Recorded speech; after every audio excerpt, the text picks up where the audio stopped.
శుభోదయం మిత్రులందరికీ. మనిషికి ఆరోగ్యం అలాగే ఆదాయం ఇంపార్టెంట్.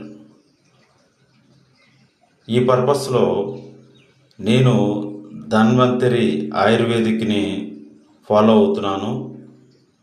ఈ టాపిక్ని మరికొంత వినాలనుకుంటే నా వీడియోస్ ఫాలో అవ్వండి. ప్రతి మనిషికి కూడా, అంటే గవర్నమెంట్ జాబ్కైనా ప్రైవేట్ జాబ్కైనా ఎవరికైనా ఆరోగ్యం ఉంటే కదండి. సో ఆరోగ్యం పడుతూ కూడా అందులో ఇన్కమ్ వస్తుంది. సో అటువంటి విషయాలు చాలా వరకు నేను రానున్న వీడియోస్లో మీకు చెప్తాను.